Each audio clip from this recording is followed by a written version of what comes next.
Welcome, live webinar fans, to what will be episode 217 on our CX-CC YouTube channel. I'm your hostess, Debbie Levitt from Delta CX. And don't forget to catch our other events at cxcc.to/events.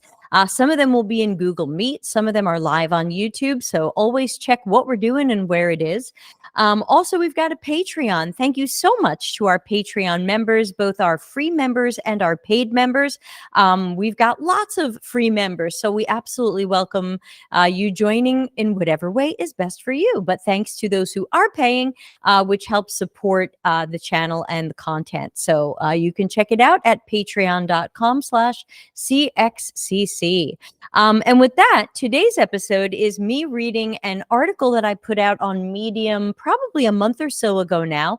And it was called, "Do We Want to Mitigate Risk But Not Seek Truth?" And I'll make sure to put the link to the article in the YouTube description when this goes on YouTube. And the interesting thing is that this is the article that set off the big firestorm. Where's my effects? The big firestorm between me and Teresa Torres and her fans. So what I would like to do is just read you the article the way it is, and then I will happily take your comments and questions after the article. You can write them during the article, but I might not stop and address them. And then afterwards, I want to talk about a little bit of the controversy that came from the article. Welcome, Carolina and Sharon. Okay, so I'm going to share my screen and we'll be reading the article. Let's see, what am I doing here? Window. Why? They changed the interface. Now I don't know what I'm doing. Help! I'm the meme of the dog with the typing. I don't know what I'm doing. All right, so hopefully this is a giant window. Here it comes with the article. Great. So you can follow along or I'll be reading it. And you can put some comments in the chat as I go. If you're watching later on YouTube, let's have your comments as well. You are welcome to agree, disagree, challenge me. All of these things are welcome. So let's turn this into a conversation, whether you're watching live or later. All right, so this article is called, "Do We Want to Mitigate Risk But Not Seek Truth?" Get those critical thinking hats on. And if you don't feel like putting that hat on, this article has a special guest today. Claude.ai is going to do some critical thinking for us. People less familiar with me, welcome, thought that I needed AI to make or sustain my argument for me. Thanks for asking, why is AI in this article? I'm always trying to inspire people to do more critical thinking about quotes and things they see and hear. Some people tell me they think they're bad at critical thinking, so I wanted to see if AI could help those people at all, and maybe it can. I don't need AI to make or back up an argument for me. Claude is here for the people who tell me they feel like they're not good at critical thinking. Perhaps Claude can help those people. The article then has a screenshot from Teresa Torres on LinkedIn, who I don't follow. I'm not connected to her, but she had put a quote up, which I'm going to read to you. She has a quote, she has hashtags, and her photo was the quote again with her picture and her website name. And the quote is, "Product teams work on a faster cadence. We don't have time for perfect research, and that's okay. We are trying to mitigate risk, not seek truth." Let's think critically about this quote. Number one, product teams are faster than who or what? Number two, who is part of a product team? Does that include CX and UX? Does it exclude them? Number three, why are we so obsessed with fast when our quality is so low? Where are all of the quotes about how it's important to spend some time to ensure that we create quality and value? Why must everything be faster, faster, faster, even if it's worse, disastrous, or failing? Number four, who said research needs to be perfect? I've never known a single CX or UX researcher who demanded that their research be perfect. We do the best we can for the questions we need to answer and the time, resources, budget, and headcount that we have. "We don't want perfect research" is a common straw man argument when nobody expects or demands that research must be perfect. This is designed to divide people and supply a quotable soundbite when researchers want to do their jobs. Researchers want to get some questions answered to help the team. Product managers might tell researchers that we don't need much or any of their work because we don't need perfect research. 6. I can see what's being said here used as an excuse, or worse, a weapon that disempowers researchers and the great work we need them to do. This might be another excuse for non researchers to do research work because, hey, Teresa says we don't need perfect research. So it's okay for non researchers to do imperfect research, or we really didn't even want the truth anyway. 7. Knowing that perfect research doesn't really exist, how about we have good or better research as our lowest standard? There is a rainbow of possibilities between zero, poorly planned, poorly executed, not enough, good, great, and the mythical perfect research. Number 8, yes, we should be mitigating risk. How will we do that without seeking or utilizing the truth that comes? Oh, I've got a new graphic. Hold on. The truth that comes. I don't know which one it is. From, is it this one? Evidence, data, and knowledge. No, wrong one. Is it this one? No. Is it this one? Damn it. I don't have it. Okay, never mind. Graphic not happening. But thank you for your patience. Let's say that again. How will we mitigate risk without seeking or utilizing the truth that comes from evidence, data, and knowledge? How will we know that without knowing the truth about people, systems, contexts, etc.? How will we mitigate risk if we avoid research and mostly work from what tends to create the most risk? Opinions, guesses, and assumptions. Number 9, when don't we want to seek truth? Let's focus on that last one. A message that we don't really want or need to seek truth gives people an excuse to avoid research. And this is sad since there are so many places where Teresa tells you that you need good research. You need it early. You need to understand users, their environments, their habits, and their needs so that you can improve and solve those. You need early generative research to find the opportunities your team will work on. Great generative research can take weeks. It's unlikely to take days. But if we plan early, before the full project is planned, we can make time for the research we need to replace opinions, guesses, and assumptions with evidence, data, and knowledge. We can make time to seek truth. Our team and our project need more truth. We tell ourselves too many lies now, like it'll be good enough. We'll fix it later. And experiment and launch failures are great product strategy and product management. Failures, and especially repeated failures, show that we are lacking knowledge. Without having and using more truth, we're guessing, and we're guessing badly, repeatedly. Our metrics and customer reactions prove this. Talk with your teammates about when you want to seek or avoid the truth. Hopefully, your team will decide that we always want the truth, even if it's bad news we'd rather not hear. But if people on your team are throwing around quotes like what Teresa says above, schedule a meeting to have some frank conversations about research and when we want or need the truth. Talk about, excuse me, when do we want to avoid seeking truth in early discovery or generative research, which would help us understand people, context, systems, opportunities, and pain points? When don't we want the truth about those? When do we want to avoid seeking truth in evaluating designs and prototypes? When is it better for customers or our business to learn late in our processes that our ideas and designs were poor? Where does that show empathy or deliver value to our users or customers?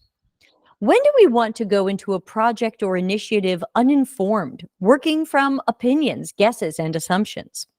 If many of our mistakes and failures come from not having evidence, data, or knowledge, or having it but not using it, when would we want to avoid seeking truth, evidence, or knowledge? When is not knowing something better than knowing something, especially if we need that knowledge to do a better job? And for each of the above questions, why? Why do we want to avoid the truth? Why do we want to avoid having evidence, data, and knowledge that will answer open questions and help us make better strategies, decisions, products, and services? This is the opposite of outcomes over outputs. When we focus on speed, velocity, and faster cadences, we're looking at the output capacity of a person or team. We measure how fast something can be done, and we don't care about the quality of how it was done. We're not looking at the quality of the outcomes, even though our high failure rates, low customer retention, and other signs are cries for help telling us that our outcomes suck for us and for our customers and users. If you care about business outcomes and the outcomes for everybody in your ecosystem, customers, users, partners, resellers, etc., then you must seek the truth. You must make time for good or great research, knowing it'll never be perfect. And that's okay. Truth gives you a competitive advantage. In a world dominated by Torres and similar sound bites advising you to skimp on or skip CX or UX work, you have a competitive advantage if you make time for good research. You will be the company that really understands its users and the needs even your users can't express or explain. You can jump ahead of the competition, that other company that wants to avoid the truth and pretends that cycles of guesses are faster than working from knowledge. While everybody battles to be the fastest, you can be the best, the market leader. Customers have no idea what your release schedule or timetables are. They might not care if something takes an extra month, especially if it will be way better than what you would release without that extra month. We must stop being afraid to spend extra time to create better outcomes, quality, and value. So, what did AI make of Teresa's quote? Once in a while, I play around with Claude.ai, hashtag not sponsored. After seeing this quote, I asked Claude what it had improved since I was last there, and among other things, it told me it's getting better at critical thinking. Hmm, really? I decided to test that out. My prompt was, how would you apply critical thinking to this statement? We want to manage risk, not seek truth.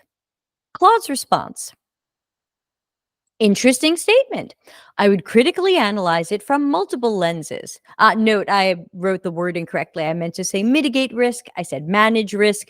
They're pretty close. So here's Claude responding to that. First, defining key terms. Risk here likely refers to potential downsides, harms, or negative outcomes. Managing risks means taking deliberate steps to prevent those. Truth refers to factual, objective information, an accurate representation of reality. Seeking truth means pursuing knowledge and insights without bias. Now, different perspectives. Pragmatism. The statement implies prioritizing pragmatic risk avoidance over idealistic truth seeking. There is some merit here. Risks must be managed judiciously, deliciously. But pragmatic concerns shouldn't wholly override pursuing truths. Closed mindedness. This attitude may reject uncomfortable truths that challenge existing views and disrupt the status quo. However, seeking truth with an open mind is vital for progress. Ethics. Truth and ethical behavior are often intertwined. Willful ignorance enables misdeeds. Seeking truths applies moral principles. Good risk management should incorporate ethics. Knowledge. Seeking truth expands our knowledge and understanding of the world, but the process inevitably uncovers inconvenient realities too. Prudent risk mitigation allows truth's benefits with safeguards against harms.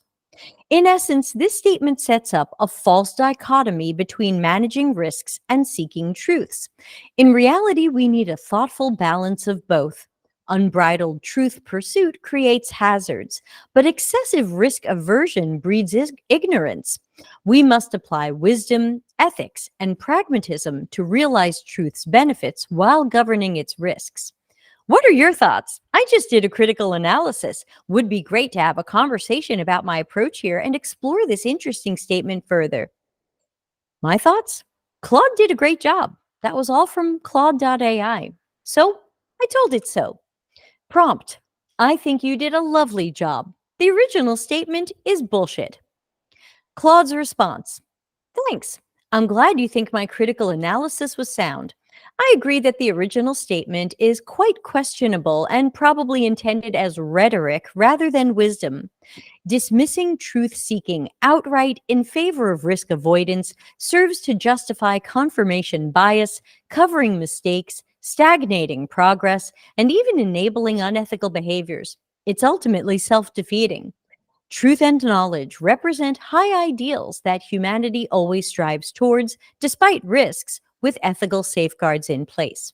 Securing truth involves scientific rigor of constantly questioning assumptions and beliefs, a healthy mindset for institutions and societies. My role is to provide well reasoned, nuanced perspectives incorporating different points of view. But at the end of the day, I think your straightforward assessment hits the mark. The statement rings of sophistry and lacks substance when held up to thoughtful scrutiny. Calling out potential bullshit simplifies cutting through rhetoric to uphold ethics and wisdom.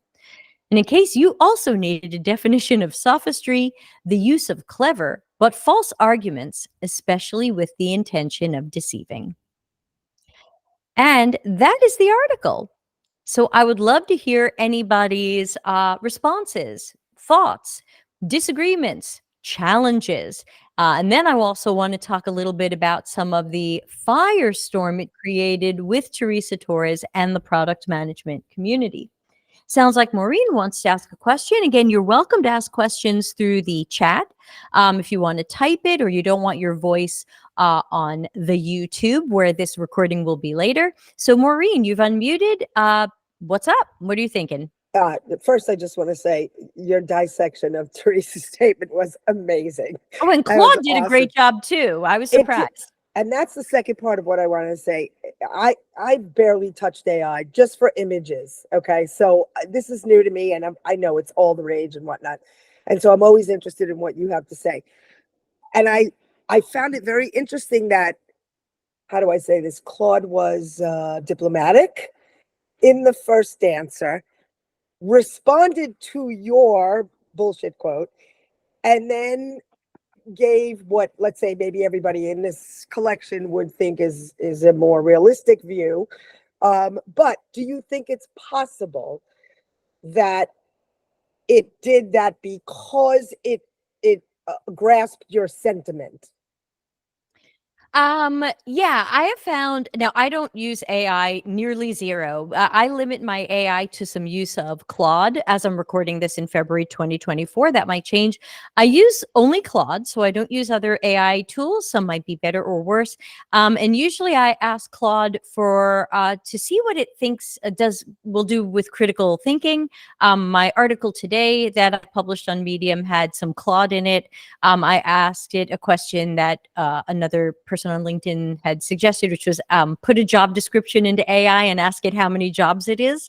I find Claude to be a little bit more diplomatic and a little bit more conservative, not from the sense of politics, but from the sense of being careful. I think it is getting better at some of that kind of, something that emulates reasoning. And I like that, but I have found that once I go somewhere with it, like I'll try to start more neutral with Claude and not say, I think this is bullshit. What do you think? As a researcher, that's a leading question. So I'll just say, what do you think of this? And then maybe later I'll say, I don't like this statement or I don't agree with it. And then usually it will, respond to that. But again, I do find that even when it agrees with my saying, this is crap, it'll still try to say something a little bit balanced, which I find interesting. And maybe that's just, whatever they've built into Claude from Claude's, for Claude's vibe, if you can call it that. Yeah, but again, Claude is free. So you can go to Claude.ai, totally not sponsored. I'm not paying for it. And ask it some stuff. I sometimes ask it some stuff, or sometimes I give it one of my video transcripts and I say, can you find the key bullet points from this? And sometimes I agree with it and sometimes I don't. And if I use those in an article, I always rewrite them so it sounds like me. But in general, I'm not having Claude write for me or do other things for me. I just like asking it questions to see what it says. So yeah, thanks for that question. Anybody else have other thoughts or comments on the article, or even on Teresa's original quote that my article was reacting to, which was along the lines of, we want to mitigate risk, not seek truth. Sharon, join on in. You can type or you can unmute, up to you. Sorry, there I go. I was just looking for the unmute. Yeah. So the only time I've seen this type of wording be useful is in a private conversation with a PhD student who has just come out of a program and is coming into the business world and needs to understand the difference between working in an academic setting versus a business setting. And in that case, sometimes these straight words will make an impact. Even though at face value, it's ridiculous because, truth is in mitigating risk. I mean, it's a subset of mitigating risk, right? Yeah.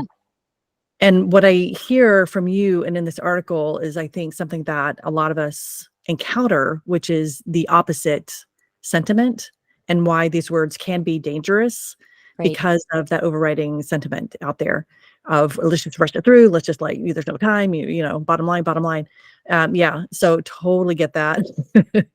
The only other use case I could see for me, because I'm just wondering what the context is for this quote. That's my basic thing, is I just don't know what the context is. And I can, so the only other use case I could see for where this type of statement might have some merit or value would be with even people in business sometimes will get their nerd hats on and start to get distracted from the overall goals of the business, which have to be, which is to make great products so you can be a successful company, right? So there's that.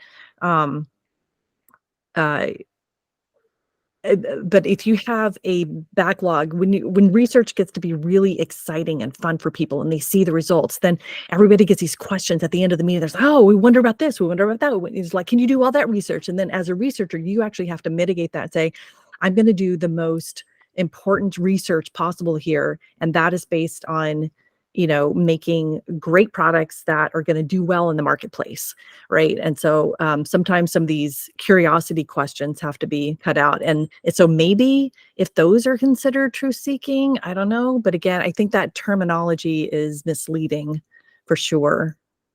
Yeah, thank you for all of that. And I can definitely see how this sentence might make sense in certain contexts for people. So, as for the context of this, I never found out what it was. And so this was the article that I'd written that started the firestorm between me and Teresa Torres and some of her fans. For those of you who are active on LinkedIn, you would have seen that a few weeks ago. And day one was just mostly people following me who said, yeah, this quote's ridiculous. And I hear crap like this at my job and it's terrible. And then day two, Teresa showed up to basically say, you took me out of context, and to start kind of bad dogging me for that. And I said, this was your quote on your LinkedIn page that you even made a little shareable social media image of. And this was your quote. Like, I didn't misquote you. If this quote needed more context, like this is your, like, it's not like I went into your blog and I pulled something out of context and I'm being a little sneaky here. This was literally your LinkedIn post, was just this quote. And then some of her fans chimed in. They're like, yeah, you're unprofessional. You took this out of context. And I said, how am I supposed to know what the context is? And then people started saying, well, you're a very bad researcher. You're unprofessional and you're a bad researcher because you Wow. didn't go yeah, it got really weird Yeah. really fast because Yeah. you didn't go you should have read Teresa's, you should have checked her book, and you should have read her blog, and you should have checked her other LinkedIn posts to see if she had explained this further. And I said, I'm not getting paid enough to try to make sense of what this person says. To me, one thing that I remind people of, which is just a difference between me and Teresa, and some might prefer her style and some might prefer mine, so it's not a judgment. But I like to imagine when somebody reads something of mine, an article, my book, that nobody walks away going, I wonder what Debbie meant by that. I think I'm going to need more context. What's Debbie really saying here? I try to write in a way where nothing is vague, and there aren't going to be multiple interpretations of what I'm saying or suggesting. And I find Teresa's writing vague. And I think that if you're going to put a quote out there in a little shareable social media image that says, we want to mitigate risk but not seek truth, to me, it's your responsibility, if there's an important context around that would help explain it or define it better. You Absolutely. made the quote. You made the social media image with your own quote on it. Get that context in there. It's not my job to go digging in everything you've ever written for something that might not even be there. Maybe she never wrote anything else about this. Maybe there is nothing else. And her fans tried to say, no, there is, and you should have found it. And my thought was, that's not fair. No, it's Yeah. not your job. It's her job to set the context, like you said. That's how I felt. But unfortunately, instead of people discussing the article with me or discussing the quote with me, people just came out in droves to tell me I was unprofessional, I was a bad researcher. My favorite one, which I screenshot, was a guy who said I was emotional and blabbering. Hmm. Ladies, does that one sound familiar? For sure. Yeah. What I would Go say ahead. is this whole, I'm so sorry. I'm just, No, go yeah, ahead. because so I didn't know any of that background, but it totally makes sense. And so what I would say is this whole thing really uncovers a deeper issue within Yes. product development, right? Which is how to define what research should be done within an organization. And that is a that's an art more than a science, right? In some sense. I think it's both. Sometimes I Yeah, think it's it is. more science, but and to me, this article and this webinar wasn't even designed to try to cover that. I've got future ones where I'll be Mhm. talking about the value of research and who should do research and some of my perspectives on that. But here, I just wanted to, the point of this. I'm trying to make these just 30 or so minutes long, so we'll be winding up in a few minutes. If anyone has any last questions, please put them in the chat so I can address them. But for bizarrely, I mean, Melanie and Ana Lucia come to enough of my stuff to tell you that I've done much more scathing things on some of the stuff Teresa Torres has suggested, but Mm. the product managers never caught wind of that. But this time they did, and I just think it was unfortunate that there couldn't be some sort of decent discourse around this, because I didn't say Teresa's a bad person. I didn't say Teresa never had a good idea. I just said, look, she says a lot of there are good things in what she says. There's also not good things. And this quote is tough because people at our jobs might use this. And I could see it being used not to further UX and research, but to work against it. Oh, there was something else I was going to mention, and now I forgot because I didn't take my notes. Oh no, take notes, everyone. What was it? Let me know if there's any last questions or thought on this. I'm going to just go back and look at the article to see if it comes into my head. Oh, I remember now. So I had a couple of product managers when everybody was fighting everybody on LinkedIn. I had a couple of product managers say, this quote is really fine. It's just missing one word, absolute. And they said, we want to mitigate risk, not seek absolute truth. And I said, what's the difference between truth and absolute truth? And they didn't have an answer. And but they thought that that was, and that would have been an improvement, that would have made the quote better, and that's what is missing. Fabiano, what's on your mind? Do you want to type in the chat or unmute? Hi. Hi. No, I was just like wondering here what what people think on product, like about the research and how product is like uh little by little entering the design field and like taking like our like subset of tools and trying to make something that they don't have like training or knowledge. And I have an example here, like product designer for me, it's the kind of thing that become like trying to get the designer put inside the product mindset. And honestly, I believe that this is part of this, like this expansion of product inside the organization. Yeah, that's it. It's just like a thought that crossed my mind. Yeah, it's definitely something I think we're going to be talking about for a long time. I even introduced it in my Customers Know You Suck book, which is what is product management? It's evolved so much over decades. I remember, I'm old enough to remember it as something, a job people could do if they went to business school. Like, does anybody else remember it that way? Is it just me, or maybe I think there's a couple of people here my age. Maureen. Yeah, well, yeah, Debbie, but wait, what was the job we were able to do before? I didn't It was catch on. project management, not product management back then. Project management was for Yeah. business school? Yeah, well, you went and you got the whole PMP certification. There was a whole trend Right. around that. Yeah. But back Yes. in my agency days, we had product management wasn't a thing. It was all project management.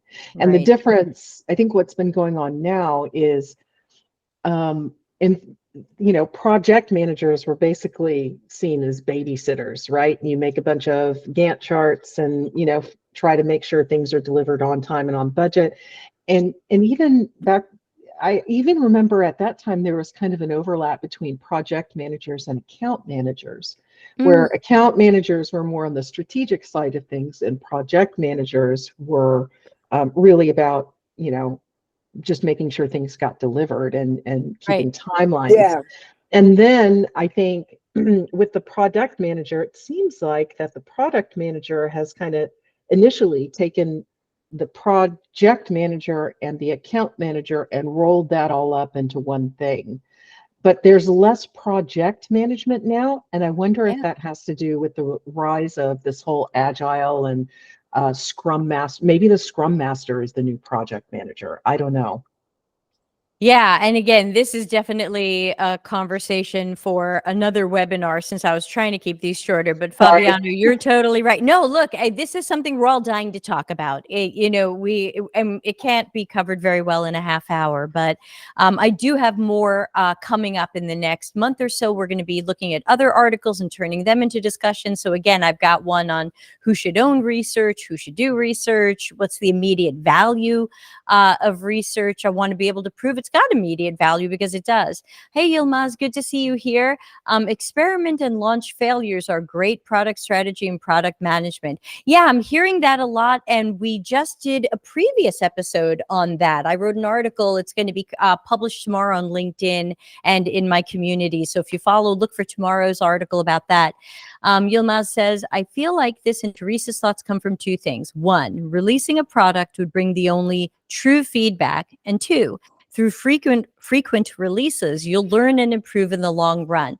I think that tends to be the thinking, though I do tend to think that thinking is often flawed. I certainly don't agree that the only way to get feedback is through releasing a product.